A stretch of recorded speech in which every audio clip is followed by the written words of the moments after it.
Hello, can you hear me? Yes. Hi everyone, my name is Sara Obiedat, I'm from Jordan.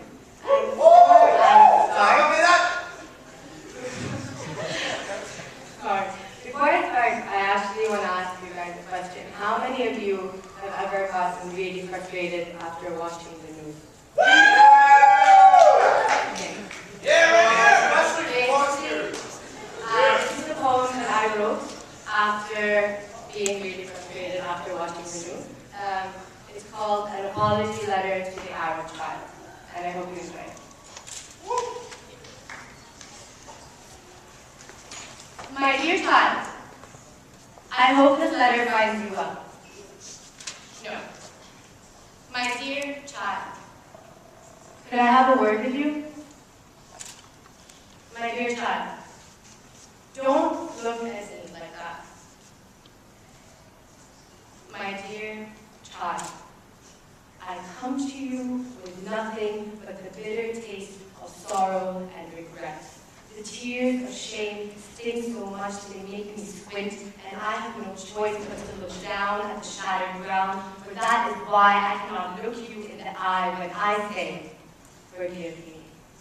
That is why I cannot look you in the eye and tell you with a face so pale that I have failed you once more, that I have done it again, that tomorrow we will have no bread for the next I don't know when, that as of now you are less. You are homeless, nameless, faceless, worthless. You are no longer a name, but a number 4,273, the second or third generation refugee. And I can no longer look you in the eye when I say, forgive me. I can no longer talk of speeches and gestures where you have heard them too many times, and you can probably recite my lines and tell me what you think of my bullshit that I call policies. You can tell me that I am nothing but a scattered dream, that you cannot believe me, for you have done so twice, thrice, and 100 times over. You can tell me that I am a lost cause, that I have sold you to them, that I have betrayed you for them, that I am no better than them. Believe me when I tell you that the burden I carry with me every day is so heavy, it makes my back punch. And a burden is a concept I never wanted you to know, for you are too young to know what a burden is. But of course you do. Because after all, I have failed you. And that is why, my dear child, I write you this letter, not to convince you of another outdated dream, for this time I am sincere, despite what history has taught you to believe. This is my letter to you, dear child. It is for you, dear child. It is for your sister Palestine in her never-ending fight to take back the land that I too should take back, for I know it is mine. This is for your sisters in Gaza who donated to Haiti after surviving Camp Lead. For them when they remembered the hungry in Somalia who needed to be fed. For your uncle who is now buried under ridiculous infinite sand. For your aunt who disappeared in downtown Bahrain.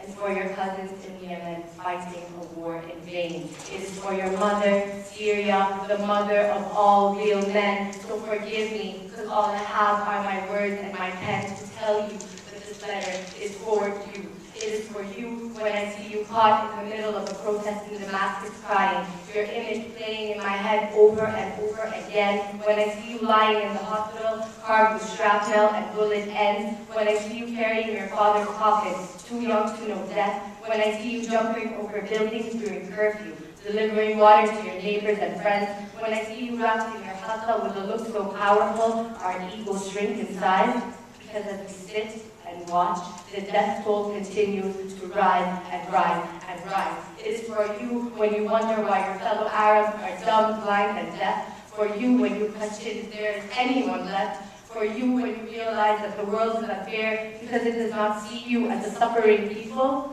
but a people that represent evil. And so I ask you, dear child, to listen to me. Bear with me for just a few more minutes, for I know I have no right to ask anything of you, but I will anyway. I ask you to remember that you are Arab, and for us the land is not for sale, it has no price, just as the sky and the sun cannot be sold, but they can be shared. I ask you to remember, my dear child, that for your country to live, you must continue to live. I ask you to become a merchant of hope and stuff it in your pockets so you can take them out when the world disappoints you, as it so often will. Do not allow bitterness to eat you inside. inside out, my dear child, for your beauty is in your humanity. I ask you to forgive those who have failed before you, for the burden they carry is too great to allow them to stand up straight in the first place. I ask you to remember that you are never forgotten, that you are remarkable, that you are conscious, that you are our dear child. I ask you not to follow in my shattered dreams, but to keep dreaming, for those who dream are as satisfied with reality, it seems. My dear child, I ask you to be a force, a might, a strength. I ask you to prove them wrong. I ask you to hope. I ask you to want. I ask you to praise. I ask you to stay. I ask you to laugh. I ask you to be. But most of all, my dear child, I ask you to forgive me.